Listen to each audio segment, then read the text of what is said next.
I'd like to welcome you to BeMoreNews.com, the news before the news, where we uncover the truth. Brother Daren. Yes, sir, Brother Donnie. How you doing? Come on over into the light a little I'm well, bit. brother. I'm well. How are you? Good, good. Finally, HBCUs, historically Yes. black colleges and universities, are getting some attention, but this is not new. No, it's not new at all, Brother Donnie. It would be nice for them to receive the attention that they do based on their graduation rate and their success rate, and of course what they give back to the city and give back to this country. First of all, let's congratulate you on one of your daughters just graduated from Spelman, a HBCU down in Atlanta. Congratulations. Thank you, sir. Proud papa. Very proud of my oldest daughter. But we're right now up here at 2500 West North Avenue, and I think Shanae Williams a couple of Fridays ago did an article in the Baltimore Afro, and of course you were hammering it immediately following that. And then I actually, somewhere along the line, I believe you inspired the people at Radio 1 and WOLB, Yes, right. 1010 AM to bring attention to this issue. So Friday they had a pretty thorough show. Bring us up to speed. What's going on with historically black colleges and universities in the state of Maryland? And again, this is not new. Right. Well, our historically black colleges in the state of Maryland, such as Coppin, Morgan, University of Maryland, Eastern Shore, and Bowie State University, are under attack.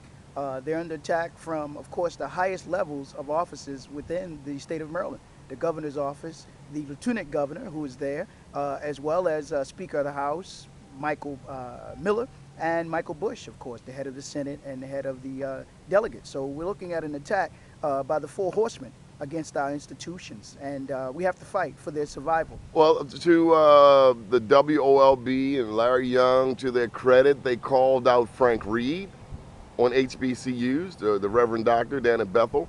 I heard them call out Lieutenant Governor Anthony Brown, that he had recently been at Radio 1 and nothing had been asked, nothing had been said as it relates to HBCUs. Has anyone of our elected officials in Maryland said anything? Elijah Cummings, the congressman? No. Anything about? Not one word. Not one word about the governor.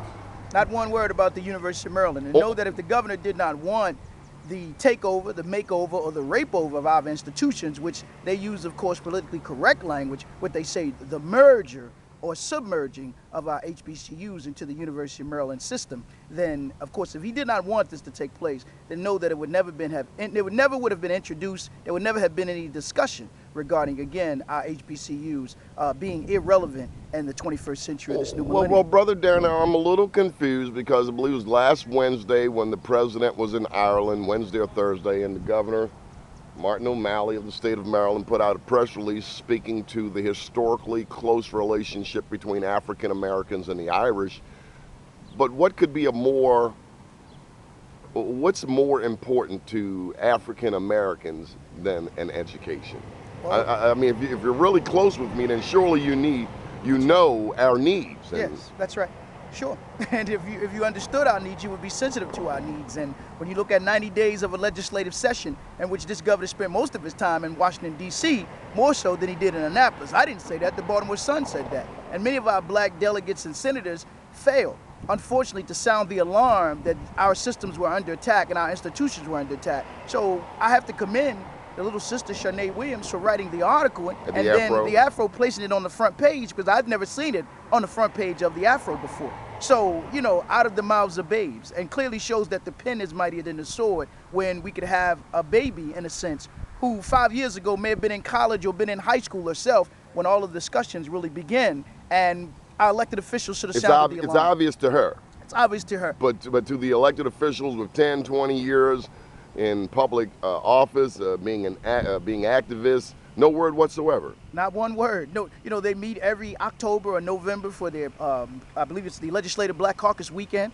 and which then is the time that you begin to talk about an agenda before you go to Annapolis. To her credit, on Fridays, WOLB 1010 AM morning show of Larry Young, I did hear State Senator Kathy Pugh call into the show. I did hear that. Right. But where I think they also called on Joan Carter Conway. Right. But Talmadge Branch, I heard Larry Young call out Talmadge Branch. Now he's what, majority whip? He's majority whip, of course. Kurt Anderson is supposed to be the head of the Baltimore delegation. So they all should respond. And when you don't see a response, then it clearly shows that they don't care. Or, of course, they are in lockstep with the governor and with Mike Miller and with Mike Bush as it relates to, again, the takeover of our historically black colleges, and should be punished as any other group of people would punish those that would betray their past, their present, and their future.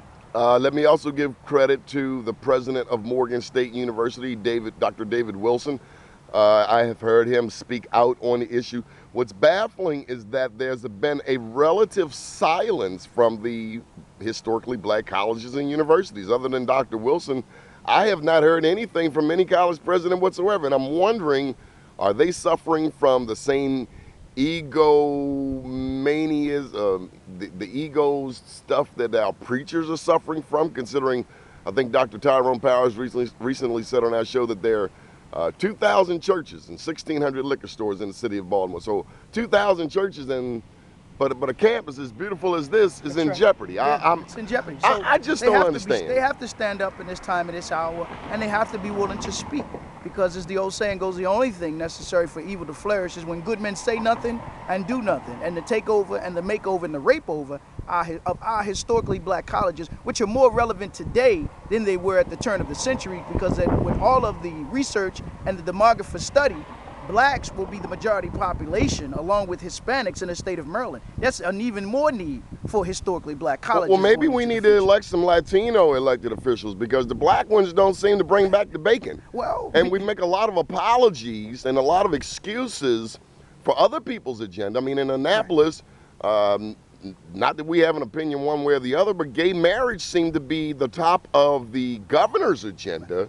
Right. He spent most of the time pushing that agenda that he introduced very little else during the 90-day session. That's what the Baltimore Sun said. I don't have the actual date. But our issue was Baltimore City Public Schools, among other things. Our issue is Baltimore City Public Schools, our HBCUs, and it clearly shows that many of our black elected officials, in the words of Brother Malcolm X in his famous speech, The Ballad or the Bullet, which he said, you are political chumps. Because they had 90 days to bring up all of this other grandiose legislation in Annapolis, and they brought it up and never brought up the issues of, again, our historically black colleges. They brought up the Hispanic or the immigration education. They brought up the sexting, the texting. They brought up domestic abuse. They brought up the abuse of animals, but they never brought up, again, the attacks on our historically black colleges. So clearly, because they did not bring that up in terms of our black elected officials, they're chumps, and the Democratic Party are chumping our black elected officials. We're putting them first, and they're putting our people last and putting our future last. And we got to have new leadership in the city of Baltimore, new leadership in Annapolis that really want to represent all of our people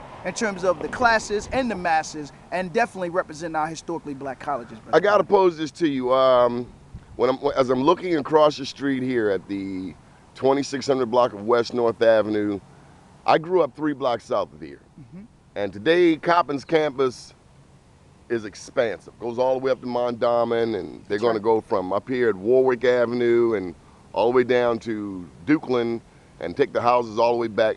But it seemed to get a lot of push under the Republican guy. So That's right. I'm wondering, does the Maryland Democratic Party, we've posed this question time and time again, do they take black people for granted? Absolutely, absolutely. I mean, you show me where you put your money, and I'll show you where you have your power and really care. And if we got less money under the Democratic governors and more money under the Republican governor, I'm sure he had his own reasons, but the fact is he did put his money where his mouth was, or his heart may be, or because of the court decision that was in court at the time regarding the historically underfunding of our HBCUs. But the fact is, Coppin, of course, prospered under and because of the policies of the governor, at that time, the Republican governor, Governor Early. Same thing with Morgan State University. Same thing with Bowie State. Same thing with the University of Maryland Eastern Shore. So clearly, the Democrats should be ashamed of themselves with all that black folks have given them throughout our existence here in this state of Maryland, not much less in the country, that they should be ashamed of themselves that they allow Coppin continue to be a microcosm of the macrocosm when we see the expansions of our universities,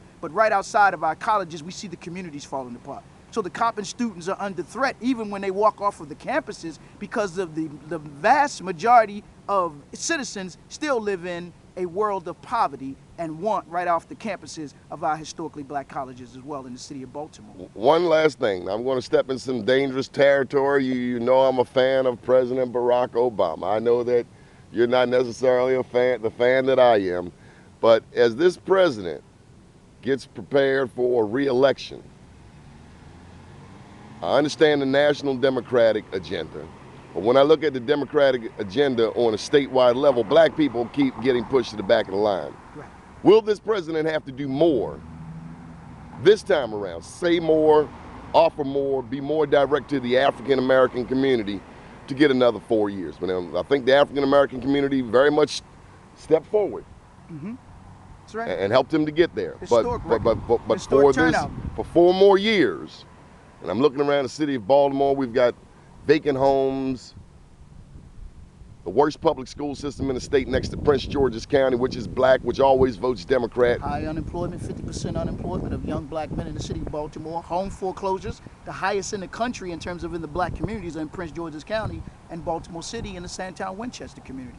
So there's a lot that this president has to do, but we got to start. Charity begins at home. We got to start with making the Democratic in the state of Maryland put black folk on the front burner, not on the back burner. They take us for granted. Coming in election, they play radio commercials on Radio 1, on the gospel station, on 92Q, on Magic 95.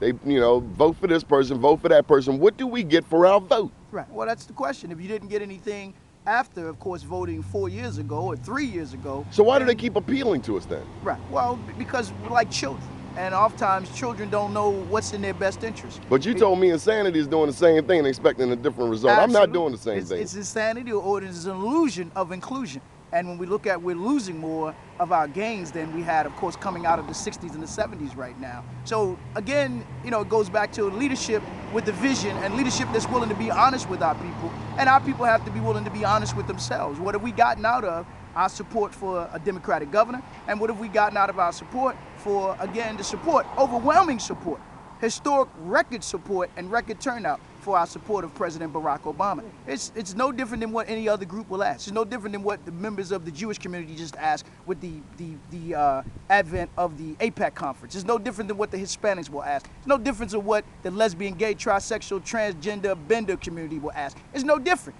than what white women, in terms of white women would ask with now, in terms of their rights. And all we got to do is, not be apologetic for looking out for ourselves as any other civilized group of people would do in this day, in this time, and in this hour, Brother Donnie.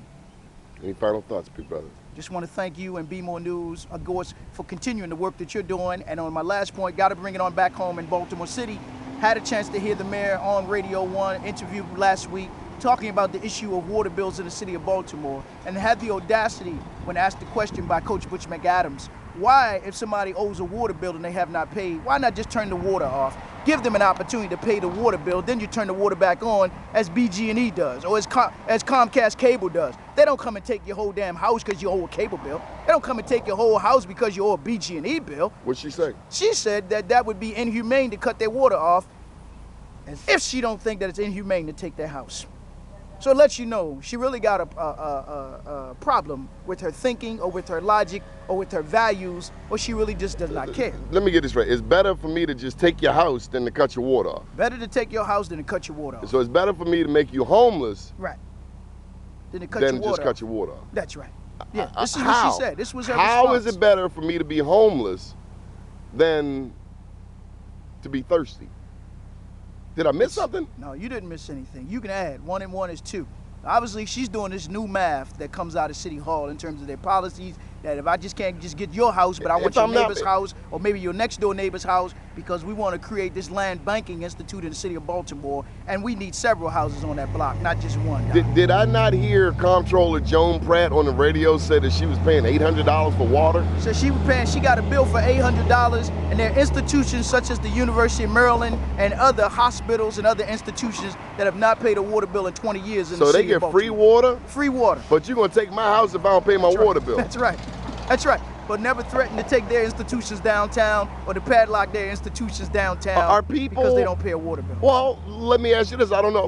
What's the take in the community on the Rawlings-Blake administration as we are looking at an election year? Well, the people are very dissatisfied with her administration. And they clearly say that her administration is not her administration, but it is an extension of Governor O'Malley's administration. And of course, the proof was in the pudding, whether it was vanilla pudding, but it clearly was vanilla pudding when they placed Peter O'Malley as her chief of staff now. So that is the brother of Martin O'Malley. Well, isn't that a way of like shoring up your presence in the white community, because Baltimore is about 55% white voters. Well, most of her cabinet members are white. She wouldn't need Peter O'Malley to shore that up. But if she was doing her job, she wouldn't need Peter O'Malley to come in and try to do in 4 months what she's not done in maybe 14 years since she's been on the council, or done in the last 1.5 years as the interim mayor. So obviously there's an old saying, only those that got bad credit need co-signers. So her credit must be that bad that she has to go and get Peter O'Malley, or have Martin O'Malley bring his brother, Peter O'Malley, in to become her chief of staff. And if he was doing that good of a job as the chief of staff to former Baltimore County exec Jim Smith, why didn't Kevin Kamenetz keep him out there? If he was doing that good of a job, why Kevin Kamenetz did not want him? So again, we're still getting other people's leftovers. We haven't checked his resume. We haven't checked his resume. No, we don't know if he's qualified. But yet they say they want the best. And this is what we seem to keep getting in Baltimore City. No, they went to New York to get the best. Right. They went to New York to get the best, since he was in New York. Then they went to New York to get Andre Alonso, the school superintendent. They went to Montgomery County to get the head of the Department of Recreation head. So why do we keep getting these transplants that if you dropped them off in the middle of Sandtown, Winchester, they couldn't tell you how to get to Edmondson Village? The only thing they know is how to get to Johns Hopkins, how to get to University of Maryland, and how to get to City Hall. And this is a problem that we have existing in the city right now. We got a whole bunch of know-nothings in the city. And they're brain dead and drain dead when it comes to intelligence coming out of City Hall right now.